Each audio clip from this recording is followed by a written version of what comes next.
enlightening discussion with this panel today.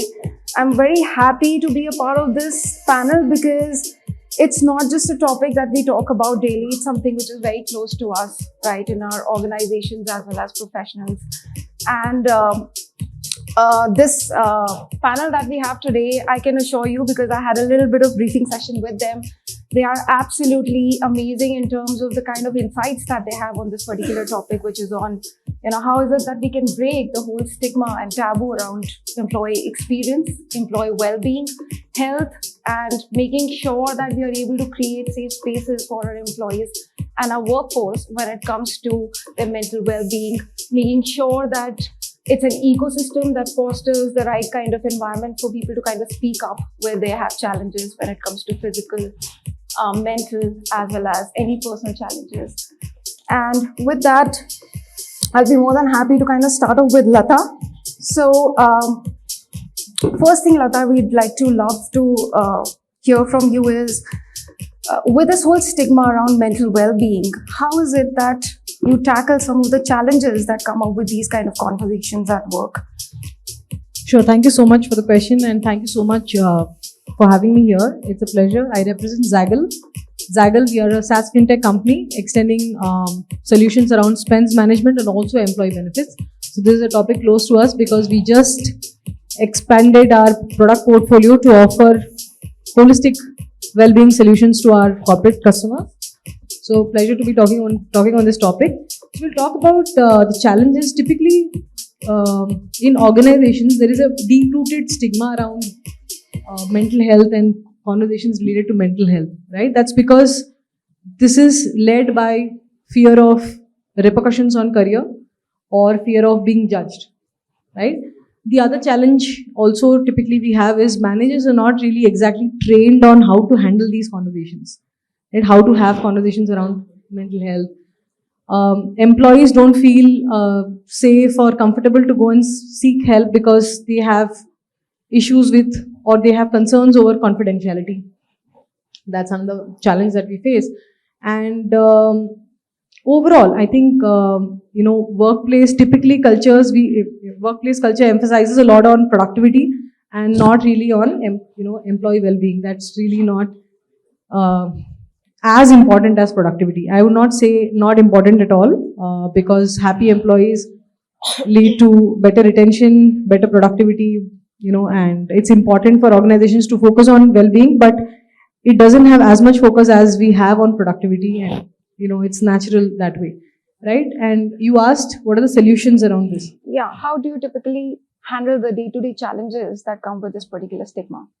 I think one of the things we can do to break the stigma is, it should come from the top. The leadership team being able to comfortably talk about their own vulnerabilities, their own challenges, their own journey with regards to mental health, and also ways in which they take care of their well-being. That could be one of the things. And of course, today a lot of organizations have a lot of well-being programs being actively run. One is the EAP program that most of us would know, Employee Assistance Program, where you have a platform for employees to anonymously or confidentially go and seek help and support. That's one of the things. And the other thing also that I've seen is a lot of questions in employee survey, revolving around well-being and how to evaluate the burnout rate, the stress rate, how employees are feeling, the sentiments. I think these are some of the things that organizations are doing actively already. So some of these could be possible solutions to break that stigma. First, like I said, for the leaders to openly talk about it. And also, most importantly, how do you actually equip your managers to handle these conversations? How do you drive empathetic communication and drive leading with compassion, right? You have to train your managers, and that's something that an organization could actively do to break that stigma. That's wonderful to hear. And with respect to that, you touched upon certain practical steps that one can take, right?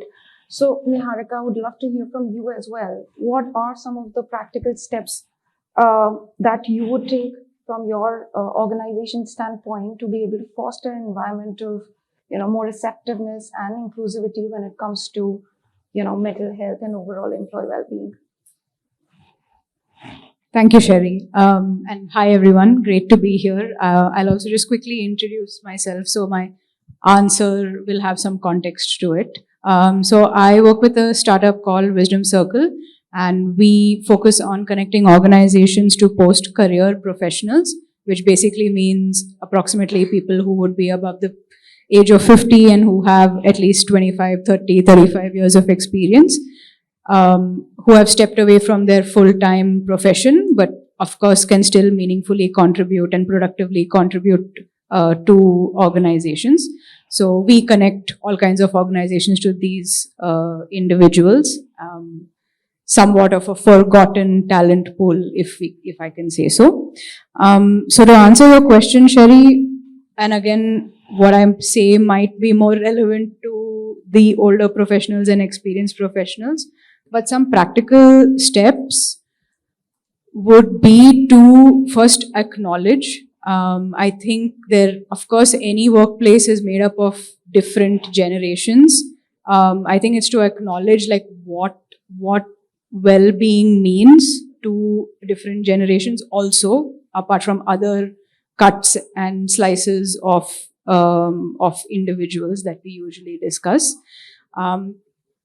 What I have seen work in some of our client organizations is to provide coaches, even though they're senior leaders and we may feel like they are the decision makers, they know what to do, they always have the answer, and they're always like they've got things figured out, but they're also dealing with a lot of different things when it comes to mental health, their own identity, their sense of relevance and meaning and purpose. So what we have seen actually help is, one, provide them coaches to help them. So rather than counseling, I think it's a different take to it. And then also offer them some kind of support and program for that phase and stage of their life when they are about to transition. It's something we also do for our clients, to do a retiree management support. But those are some things that we have seen work at that end of your profession. I think very thoughtful because, based on different generations in the workforce, your means and mediums to be able to reach them and make sure that you're able to get through help and extend that support has to be different. And hence, in this particular scenario, very nicely pointed out that it is more of personal touch with coaches rather than counseling sessions, that would work better. I'd love to also get your thoughts, Sunil, on this. Sunil is joining us from Visit Health. So over to you, sir. Okay. Well, basically, I have been in corporate and on that side of the fence. Now I'm on this side of the fence as well as a service provider to corporate. So I spent 2 decades in HR, in fact, in different corporates. My assignment was leadership. Last few assignments were on leadership level, actually, with different companies like Xerox, Whirlpool, wherein I was company HR director, country HR director. Xerox, I was EDHR. So I've seen that part of corporate, wherein I was part of the corporate, and how we were so successful in failing any intervention as well, and also how we used to make it a success. Now, as a service provider, I have worked with, I've been part of Visit as part of the extended founding team since inception for last 9 years. Worked with enough corporates, and we are one of the largest player in the country today in providing primary health care. So I've had enough experience from this side of the fence also as to how corporates are, wherever we have been highly successful in making primary health care as an intervention, and how some companies have also not been so successful.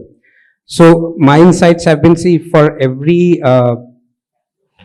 intervention to be successful, the leadership has to be greatly involved in making the success of any process, any intervention. And they have to be complete accountability and ownership by the leaders in the organization, actually. And so, best of intents fail in execution, actually. right? So be it wellness, be it mental wellness or physical wellness, or talk about any processes, whether it's even talking about performance management system, anything. The best of systems on paper, they fail because the execution is not good enough, right? And talk about, in fact, for example, the mental wellness. I prefer to call it as emotional wellness, actually, not mental wellness. It's a result of, it's dependent on various factors in the organization, right? The happiness quotient in the organization. And the various, we require a multifaceted approach to address those issues, those areas in the organization. And the happiness quotient so much is dependent on, as I said, a lot of factors. It could be the derivative, the happiness quotient it's dependent on whether I'm being consulted by my manager, if I'm being taken care of by my manager. There are various factors, right? Which leads to my happiness quotient, which has, we talk about emotional wellness. So, unless the leaders are taking interest, see, for example, HR can evolve a strategy, can create a structure around, the wellness structure of, intervention. It can educate people. It can deploy the process with the help of the leaders, execute, and of course, create a review mechanism. But at the end of the day, it's the leaders across functions who have to make it a success. Because if I am a leader, I say manage 40 people team, I'm responsible for those 40 people, not the HR, right? I have to take the ownership and accountability for those 40 people, the team of mine, right? So a lot depends on the interest and accountability and ownership that the leaders need to take for making any of these interventions, to be success, right? For example, the like what Latha was talking about, the leaders have to talk about their own challenges that they face around emotional wellness or any kind of overall wellness. They have to encourage employees and the team members to talk about it, actually, right? They have to ensure that there's enough transparency and there's enough space for employees to talk about it, right?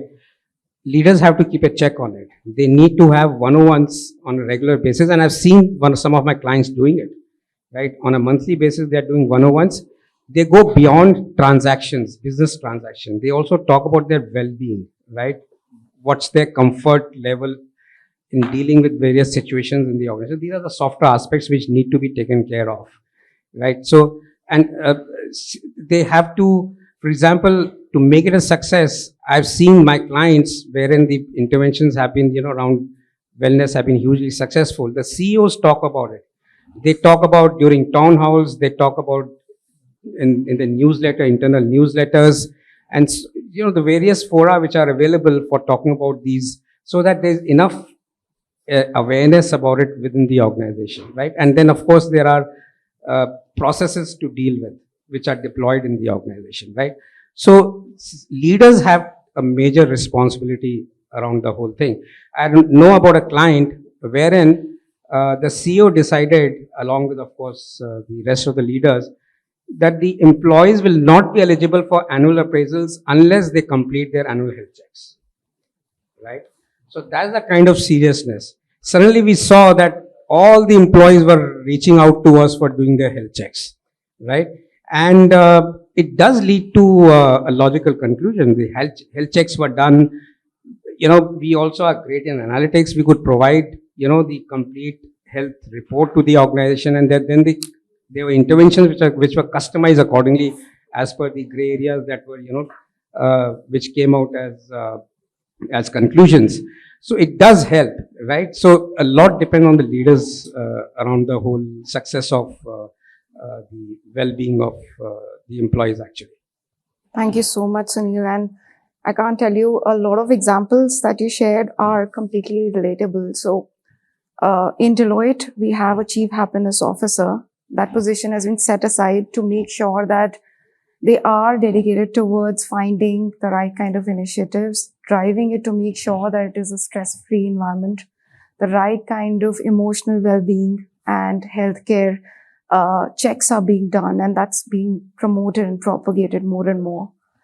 To your point, in terms of making it probably one of the KPIs, right, in terms of your emotional well-being and health well-being, that is one of our KPIs as well. So as part of our annual performance check, we have to check for it that, how is it that we're doing physically, mentally, etc. Yeah, so I mean, just to add to Sherry what you're saying, in fact, one of the things that one of my clients, the CEO did, they have their monthly steering committee meeting, right, which comprises of leaders in the organization, cross-functional. One of the agenda points is talking about the wellness of the respective folks, right, and see wherever there are reds and greens. So it makes even the leaders conscious about the whole thing. It becomes part of their KPIs possibly, right, that they have to take care of the well-being of their employees, because at the end of the day, it directly impacts there's a cost attached to it. It impacts the productivity. It impacts, for example, the absenteeism, and there's so many matrices that can be that are defined, which impact and which has a direct impact on the costs, right, in the organization. So there are various ways that can be dealt with, but it all flows from the leadership actually. I've seen leaders not responding, even if they are not doing well. See, we are willing to spend a dime extra, right? It's not about making money. It's about the gratification that we get as partners if they are doing well and if there's enough participation at the client side, right? And that's good for us, right? And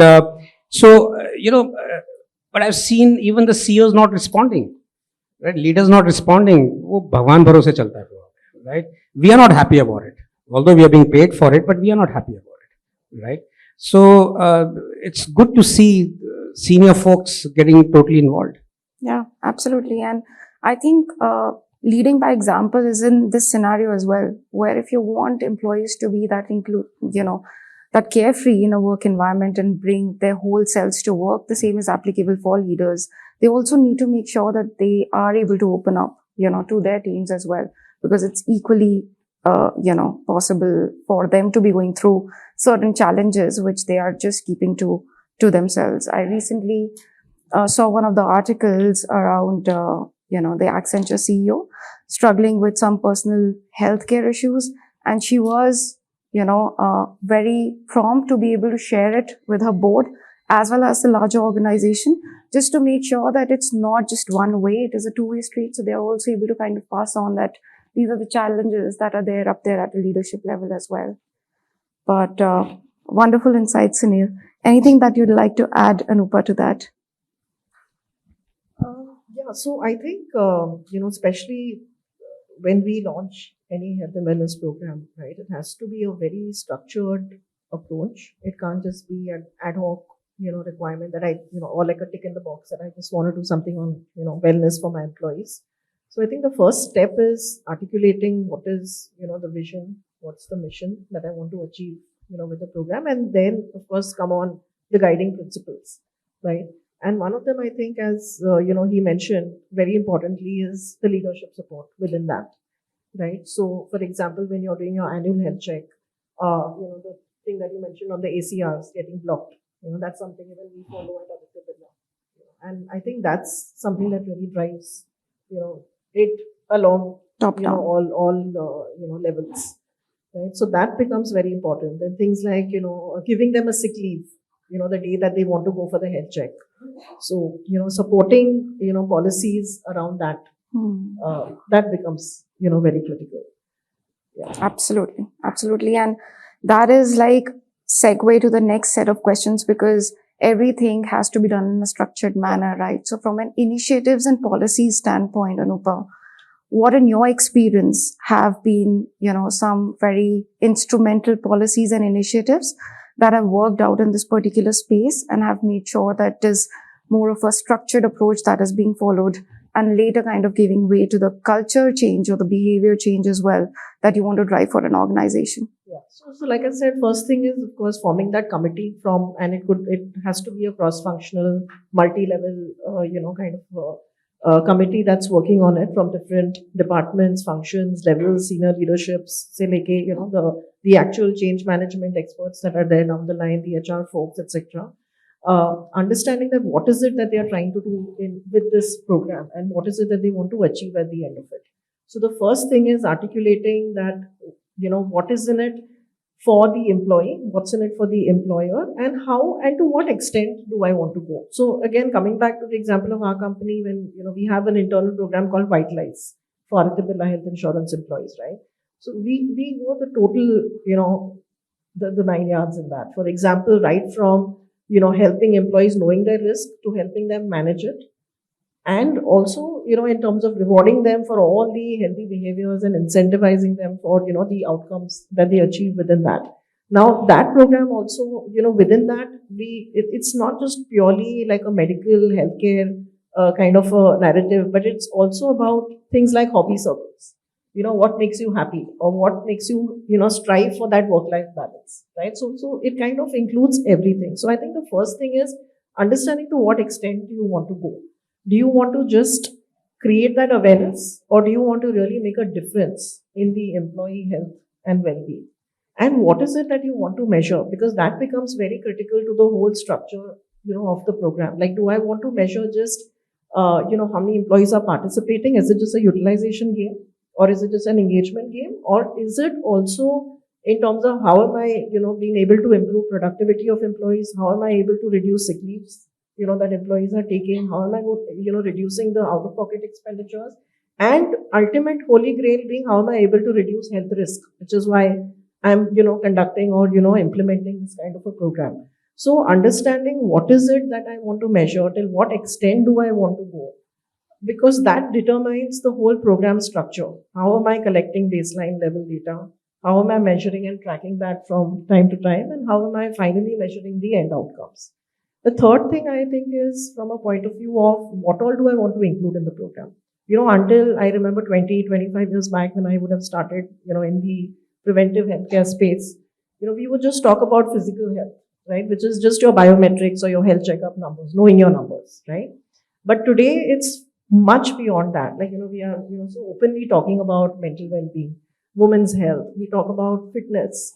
We talk about encouraging employees, to run marathons, walkathons, whatever they may be, right? Financial well-being becomes an important pillar. Community well-being becoming very important. So there are now, I think different pillars of, well-being that we need to stitch together to really give that entire wholesome experience to the employees as well as their, family members, because an employee is spending more than 70 to 80% of his time either at his workplace or thinking about work. So how do you really engage an employee along with, the families and the communities where, we are trying to create that culture of health and well-being? Yeah. And then, at the end of it is how do you also integrate, and I think that's a very important part, is how do you integrate occupational health with workplace wellness? Because I see that as a huge gap in the industry. So because you have an occupational health vertical that sits, and employee relations that sits totally independent of the HR folks that are driving wellness at office locations, right? And I personally feel many times they are not talking to each other, and nor is the data talking to each other, because both are doing wellness with a very different perspective, but both are doing it. And it's not integrated, it's not talking to each other. So I think that's another very important aspect when we are designing employee health and well-being program, and that becomes more critical maybe for manufacturing companies where there are factory laws, there is OSHA guidelines, etc., where you need to, conduct some mandatory health tests and have those health numbers in place, right? And I think lastly, how are you promoting the entire marketing, communication, how are you engaging the employees is very critical into the health and well-being program. That in my mind has to be completely chalked out for like a 3-year plan. That what is it that I am, how am I going to promote this? Because if employees are not engaged, if they're not going to participate, the program is just going to fall, it's just going to fail, right? It's going to fall flat. So how do you, one is, again, engage with employees that it's a safe environment, we're promoting this for your benefit, and, talk about what's in it for them. And secondly, how are we really going about promoting it? And there, I think a multi-pronged approach, be it from a digital side where you're incentivizing, rewarding, healthy behaviors, or where you're, just creating a brand and popularizing the brand offline, doing on-site help desk, orientation sessions, creating awareness. So there are a lot of things that I think, need to be very structured over there. That's wonderful. And I think besides just putting the structure to it, I love the fact that you mentioned how things have evolved over a period of time. And we, have a very, one way sort of perspective when it comes to well-being, but it is so holistic and so 180 degrees that we need to make sure that all aspects are considered in any good structured program. At the same time, it's not just putting it all together. It's the execution and the drive for it, which is equally important, because you just, of course, do not want it to try. And that was the whole thing which is coming out of Sunil's point as well. Driving from the leadership, but at the same time, something that you want to kind of get the momentum on. And the last part that you touched upon briefly, which is around the measurement aspect, right? Making sure that everything that you're doing is concluding to outcomes that you'd want to see from a business perspective as well as from an employee perspective as well.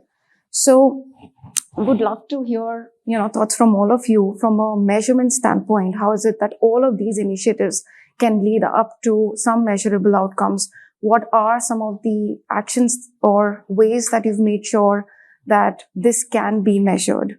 So more than happy, Anupa, to hear your thoughts, and we can then have it passed on to the I other. think because we are in the digital era, and I think in most organizations, I think 70 to 80% of the workforce is, 29, 30, 32 years of average age. I think what we see really work is instant gratification, right? I mean, that's something we're seeing, people feeling, happy, just seeing some simple rewards, some simple engagement happening. So I think that's one of the, things that we try to drive. The second thing is, how do you gamify the entire experience? I think that's another area that we are seeing a lot of traction. So we ourselves have created one,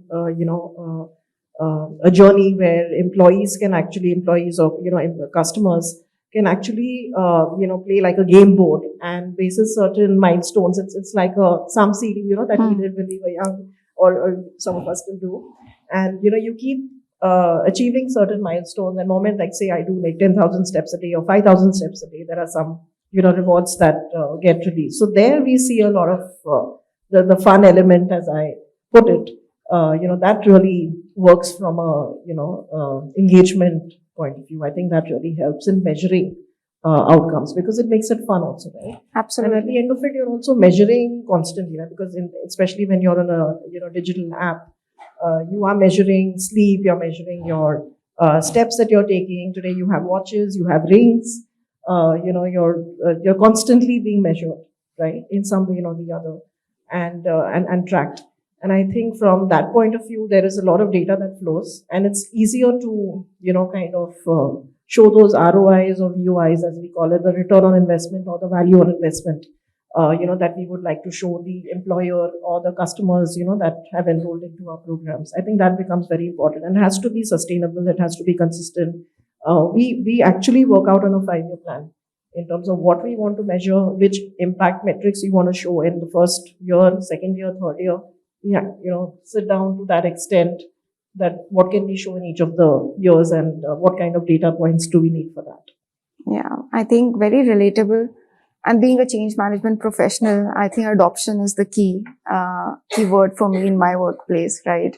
So we've often seen that things work better when it is with social collaboration, and especially when it comes to things like fitness, etc.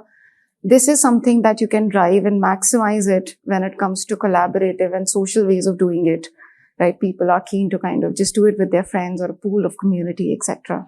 So that's a lovely point. And Latha, would love to hear from you as well. From an organization perspective, how is it that we can make some of this a little more measurable, or some steps that you've already taken which have worked out?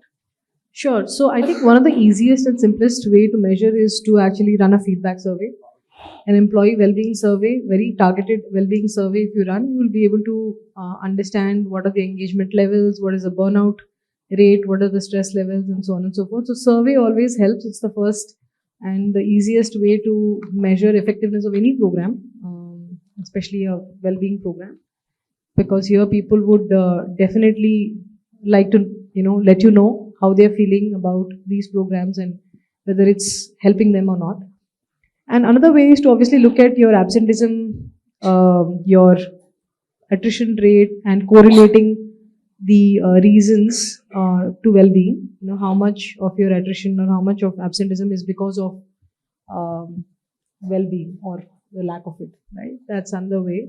And of course, organizations can I've seen organizations measure manager effectiveness also by looking at some of these parameters on how much they prioritize well-being, how much, how their team is engaged and how their team is scoring against these surveys. Another way of measuring effectiveness and taking actions and tracking it year on year. And one of the most effective ways that I have actually implemented is leveraging services of companies like Visit App or Aditya Birla Wellness or any other such service provider where you get a group report, right? You're actually able to see and you get insights on how your organization is doing overall at a group level. Of course, individual reports are confidential, but at a group level, you get to know what are the trends and you can actually build wellness initiatives around the insights that you get out of these reports and try to see how you're improving year on year.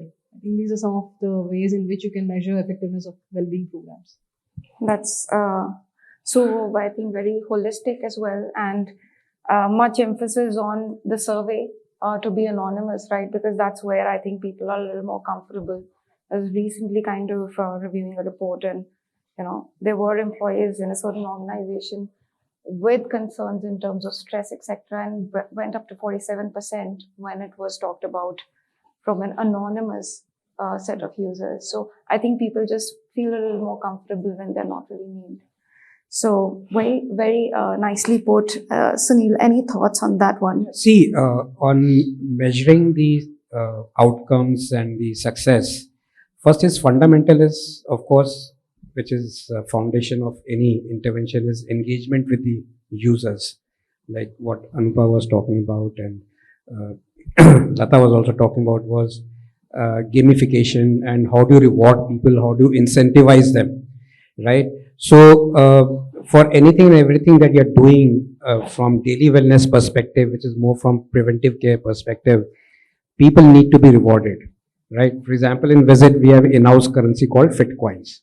So whatever you may be doing on the platform, whether you are doing managing your daily wellness goal, so you have a daily wellness target of say walking so many steps or consuming so many calories, that data is tracked.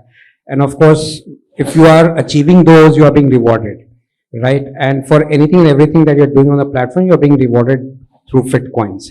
And the same can be monetized on the marketplace on the platform actually. So it leads to instant gratification. So similarly, there are other ways and means also creating a gamification structure to incentivize and encourage users to come and use the benefits as much possible from daily wellness management, right?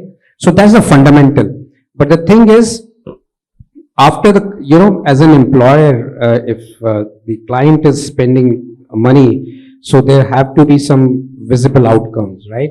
So we do collect data. As I said, that we are being technology company, we are very strong in analytics, we have data.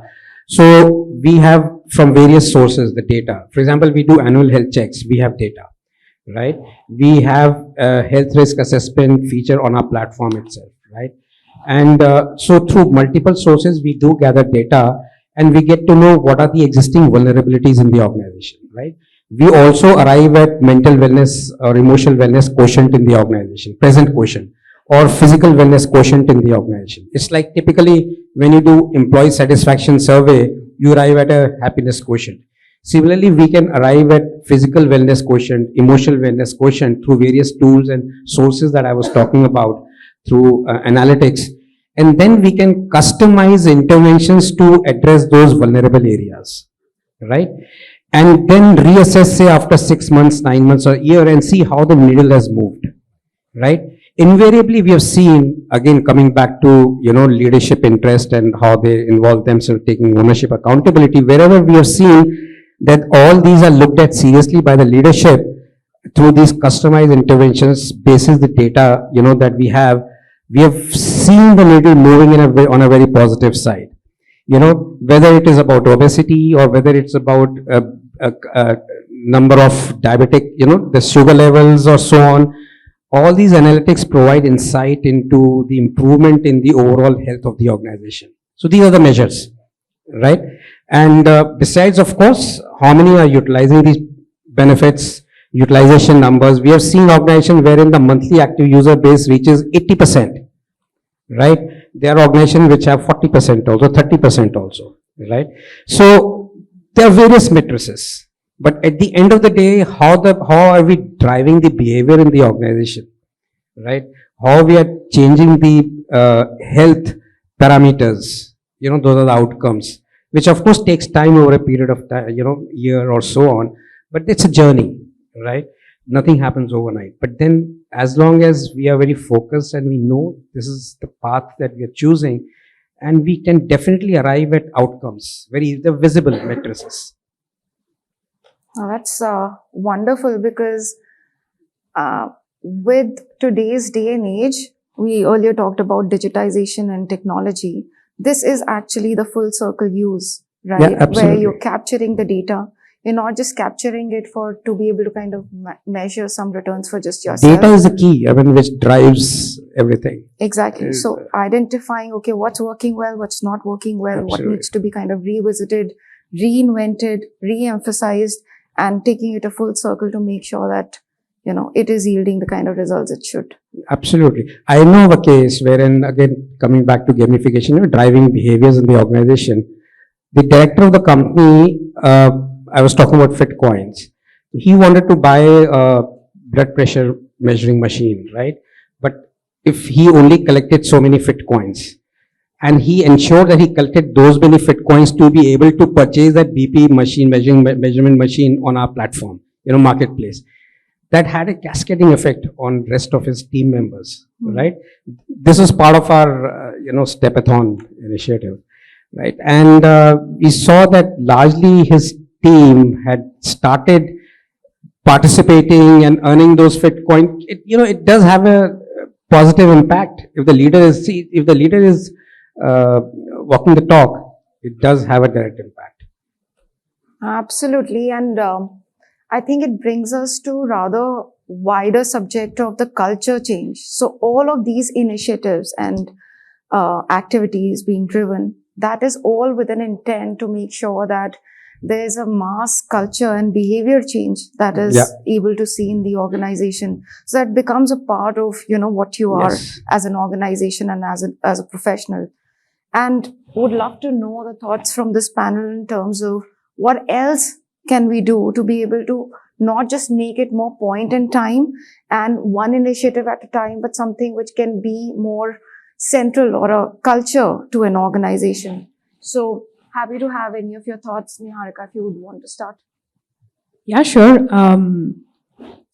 So, at WisdomCircle, we're actually maybe still small to have implemented any real program or, concrete initiatives. We're still a small team and growing. So culture is actually the way that we do it, including our founder and me and the other leaders. We make it a point to take care of each other by role modeling for sure. And you can ask my team right there at the back. They'll be the first to tell you that I'm always completely open about how I'm feeling, whether it's emotionally, whether it's physically, whether it's about a client or whatever it might be, right? So it gives them also the space to say it, right? Like it creates a safe space in our calls, in our meetings for them to bring up what's going on. And our founder has always set the tone that no matter what, and even though we are a young organization trying to establish ourselves, and the pressure is very real for our existence, no matter what, your health comes first, right? So no leaves are questioned. I don't think we really even have a policy as such. So if genuinely people need time for something outside of work, they have it. We don't question it. And I've also found that it makes them that much more trustable. So we have a great sense of comfort as the leadership that we can implicitly trust the whole team, because they're completely on board. Like they know that they come into work, they really enjoy working with everybody else, and we're all kind of committed to the purpose of what we're building. So it's become very much like subconscious, second nature to care for each other and to ensure that we're all well in that sense. So to answer more specifically, I think it does come top down. Culture is a combination of behaviors, policies, storytelling, role modeling. So we try to do all of that to the extent that we can. It is a responsibility of the leaders. But like I was saying earlier, for the more, let's say, experienced or senior folks in the organization, well-being is still a topic, and it's still relevant and looks different. So we ensure that amongst the leadership, we are also there for each other, right? Like we create that safety net in some way, like don't worry, stuff will happen at work, like don't worry, like take care of whatever needs to be taken care of. And I feel like it's a very, very core part of the culture that we try to maintain at WisdomCircle. Thank you. Very, very thoughtful. Thank you so much, Neeharika. Latha, any last words from you from a culture standpoint? Yeah, I think she rightly put, I don't think there's anything left for me to cover. Storytelling is a very, very powerful tool, and role modeling is another powerful tool. Like she said, it's the same case with me. I am absolutely vulnerable in front of my team, and I give them the comfort to be able to bring their whole self to work, right? And that's how I think the bonding in my team is solid. Everyone has each other's back. People don't even feel like taking off even if they're not well. They want to meet their colleagues. They just drag themselves to work because they enjoy being at work. So I think role modeling is a very, very powerful way, and storytelling, talking about issues openly, also encourages people to feel, or to be able to relate to that problem, or learn from that problem, or feel inspired, or seek help. Fantastic. Any last thoughts from you, Anupa, on the whole culture and behavior that we can drive? So I think culture is not just about having 5-6 fancy words that are there, but I think it's also about, when you're talking about wellness, I remember earlier years, I would see companies having these dispensers of Lays and these chips, right, or Coke openly available. So I think culture needs to be driven at every point, right? If you're talking about, because we talk about wellness, I'm just stressing on that fact that, your cafeterias, what are they serving to the employees? What are the dispensing machines serving? What are your leave policies talking about, right? What are your, every aspect, like for example, our CEO, he is extremely passionate and, about one, wellness, and how do we create, that impact? Like, how do you measure? So every day it's like, you need to measure. And, there was a point when, we were struggling, like he said, even on the health checks or, things like that how do you get data? We said, no, let's make this digital. How do you provide access to digital tools to measure health? And that's something we offer through our app, Active Health and, Multiply. We have a tool called Digital Health Assessment, which in less than 1 minute, with the click of a button, I can actually get my most of my important health parameters, right? So that becomes an important baseline level to measure, right? So when we're saying culture, I think a lot of your activities and, what you're enabling digitally, technology. Today we're talking about digital, but, I see a lot of people writing. Okay, it's great. I think it's a great habit to write. I'm not trying to think, but how are you actually driving home the culture of wellness? Maybe, writing through your digital pens or, on your phones could be a better idea, because that's the culture today that we are trying to drive. I think very well put once again, Anupa.